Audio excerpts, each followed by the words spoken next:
ହେଇଥାନ୍ତା ଯୋଉଦିନ ତା ବାପାକୁ ଟିକେଟ ଦିଆଗଲା ନାହିଁ ସିଏ ଯୋଉ କାରଣ ପାଇଁ ଆପଣ କହିଲେ ପୁଅ କହିଥାନ୍ତା ମୋ ବାପା ଚାଲିଯିବା ଇଣ୍ଡିପେଣ୍ଡେଣ୍ଟ ଠିଆ ହେଇକି ଆସିବା ତାହେଲେ 19ରେ ଟିକେଟ ନେବି 24ରେ ଟିକେଟ ନେବି ତାପରେ ବିକ୍ରି ହେଇ କହିବି ମୁଁ ସାଧୁ ଖଜୁରୀ ଗଛରେ ଗୋଡରେ କ୍ଷୀର ପିଇଲେ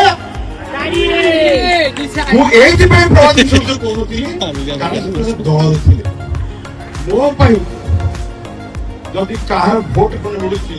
ମୋର କ୍ଷତି ହେଇକି ନବୀନ ପଟ୍ଟନାୟକ ସମ୍ମାନ ମୋର କ୍ଷତି ହେଇକି ମୋର ଯେତେ କ୍ଷତି ହବ କିଛି ଅସୁବିଧା ପାର୍ଟି ପାଇଁ ମୁଁ ସବୁ ସହି କାରଣ ମୁଁ ଯୌଥ ପରିବାରରୁ ଆସିଛି ସହିବା ଶିଖିଛି ସ୍ୱାଭିମାନ ଶିଖିଛି ସାକ୍ରିଫାଇସ୍ ଶିଖିଛି ତେଣୁକରି ମୁଁ ପାର୍ଟି ପାଇଁ ଚୁପ୍ ଥିଲି ଯାହା ପଚାରିଲୁ ଆଜି କହିଲି ଯେ ମୁଁ ଆଜି ପର୍ଯ୍ୟନ୍ତ ଚୁପ୍ ଥିଲି କାରଣ ପାର୍ଟି ପାଇଁ ମାନେ ସିଏ ଗୋଟେ ମୁଁ ତାଙ୍କ ଦୁଆର ଦେଖିନି ବାପ ମା ଛୁଆ 500 ଥର ମୋ ଦୁଆରକୁ ଆସୁଛନ୍ତି କଣ ନେଇଛନ୍ତି ବି କହିଲି ଆମେ ଯାହାକୁ ଦଉ ଭୁଲିଯାଉ କହୁନା ଛୋଟ କଥାଟା କୁହାଯାଏ ନବୀନ ଯାହା ଭୁଲିଯା ଆମେ କହୁନା ଆମ ବଂଶ ଆମେ ଯେତେ ଯା ଆମେ କହୁନା ଜତଉନା ଆମେ ଏହା କରୁ ଆମେ ସେୟା କରୁ ଆମେ କହୁନା ଆଉ ଯଦି ମୁଁ ଜାଣିଛି ଆପଣ ସେ ଗୋଟେ ରେସ୍ପଣ୍ଡ କରିବେ ଯଦି ରେସ୍ପଣ୍ଡ କରିବେ ତାପରେ ସିଏ ଯୋଉ ଡକ୍ୟୁମେଣ୍ଟ ଦେଖୁଛନ୍ତି ମୁଁ ଡକ୍ୟୁମେଣ୍ଟ ଦେଖିବି କଣ କଣ ସେ କରୁଛନ୍ତି ମୁଁ ବି ଦେଖିଛି ମୁଁ ଜାଣିଛି ଆପଣ ରେସ୍ପଣ୍ଡ କରିବେ କାରଣ ପାଗଳ ଲୋକ ମୁଁ କହୁଛି ମୁଁ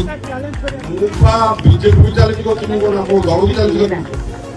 ସିଏ ଆଜି ଦଳର ନାହାନ୍ତି ବୋଲି ମୁଁ କହିଲି ଗୋଟେ ଦିଟା ନା କହିଲି ଜଣେ ବଦ୍ରି ପତ୍ର ଜଣେ ପ୍ରଭାତ ବିଶ୍ୱାଳ ମୋ ବିରୁଦ୍ଧରେ କହିଛନ୍ତି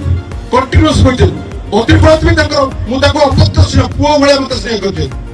ଆଜି ବି କରୁଛନ୍ତି କିନ୍ତୁ ତା ଅଭିମାନ ତାଙ୍କର ଦର ରହିବ ପୁଅକୁ ଏକ୍ସପେକ୍ଟେସନ ରହିବ କହିଛନ୍ତି କିନ୍ତୁ ଭୋଟ ଦେଲା ବେଳେ ତାଙ୍କ କେଉଁଝର ମୁଖ୍ୟମନ୍ତ୍ରୀ ସିଏ ବିକ୍ରି ହେଇନାହାନ୍ତି ସେ ବବିକୁ 50 କହିଲେ ସ୍ୱାଗତ ତା ଦଳ ପାଇଁ କାମ କରୁଛି ସେ ନେତା ଆଉ କଣ କଣ କୃତଜ୍ଞ କୃତଜ୍ଞ ସେଟା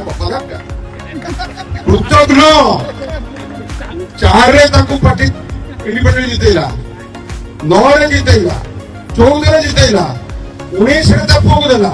24ରେ ପୁଅକୁ ଦେଲା ସେତେବେଳେ ସ୍ୱାଭିମାନ ବାପା ପାଇଁ ଦେଖା ମୋ ବାପାକୁ ଏତେ କରିଥିଲେ ମୁଁ ବାପା ପାଇଁ ବାହାରିଛି ବାପା ପାଇଁ ବାହାରିଥାନ୍ତୁ 19 ମସିହା